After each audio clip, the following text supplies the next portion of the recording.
Yeah, but Hank, that goes to the issue that Viz had brought up.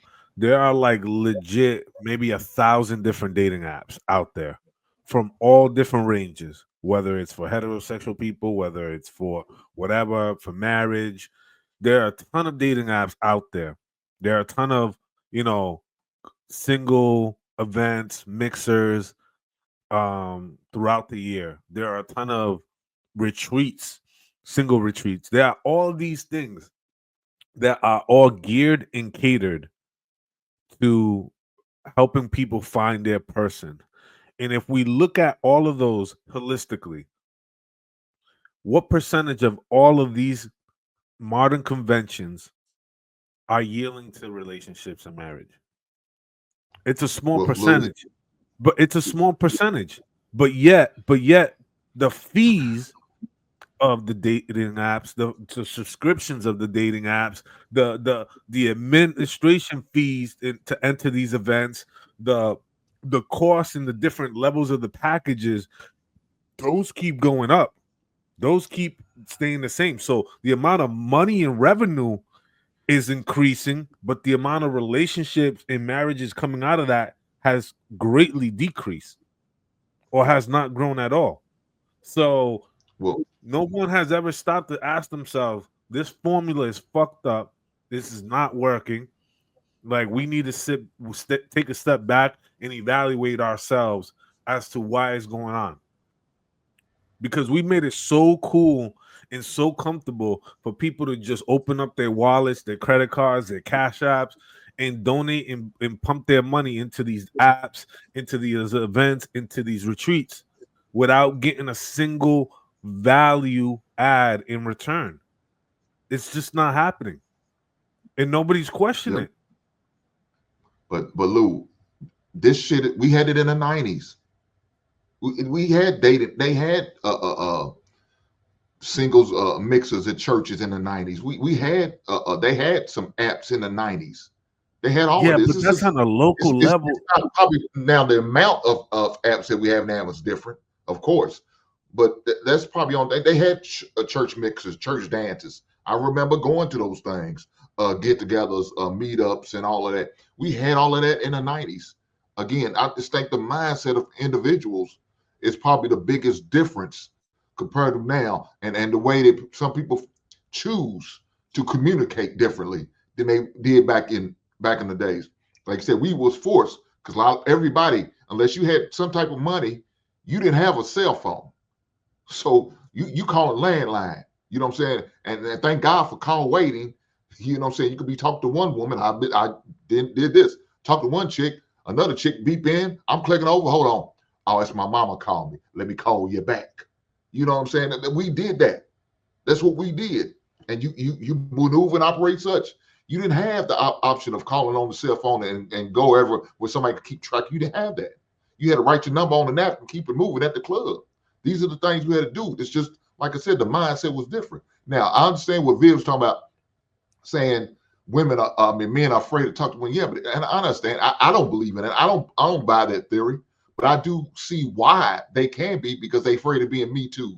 Or they're afraid to get publicly humiliated on social media because somebody got rejected or turned down.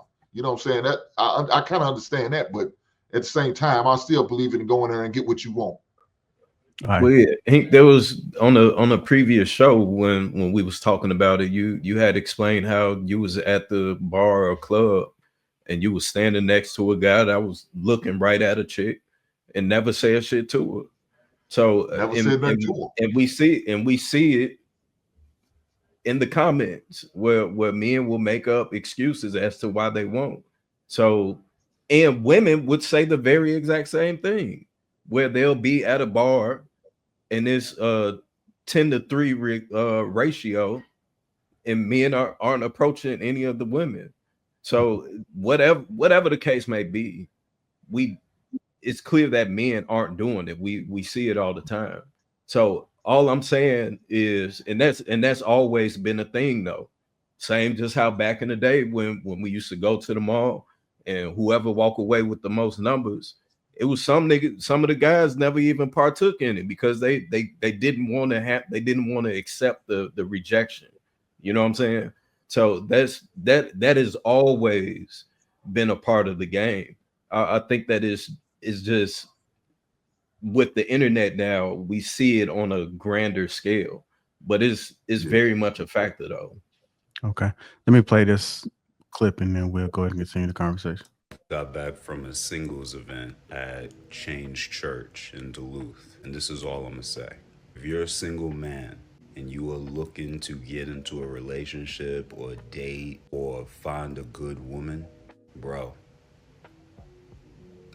I haven't seen that many women in one place since I went to a Beyonce concert years ago. I haven't seen that many women in one place since I was on a college campus. It was incredible. I was overwhelmed, overstimulated, but in a good way. Beautiful women everywhere, bro. Everywhere you turn your head, a gorgeous woman, a gorgeous woman, a gorgeous woman. And they're at a church, you feel me? Like, this was a Friday night. We're all in a church, listening to a sermon.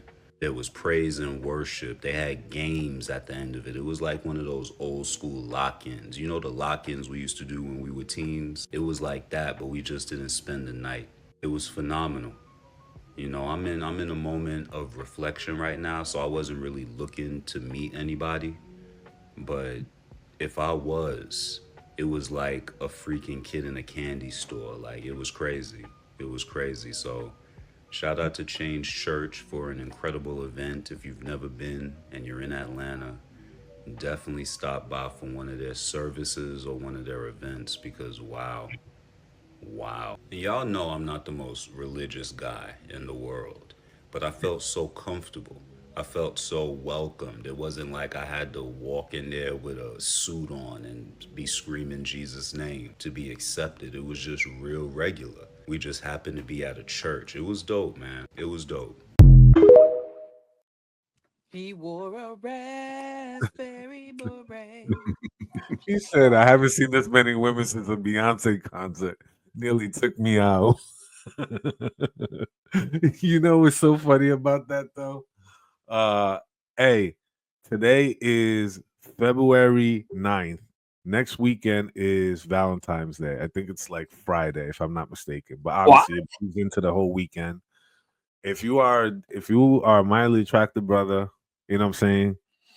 Go get a fresh haircut. Go treat yourself like the king that you believe that you are.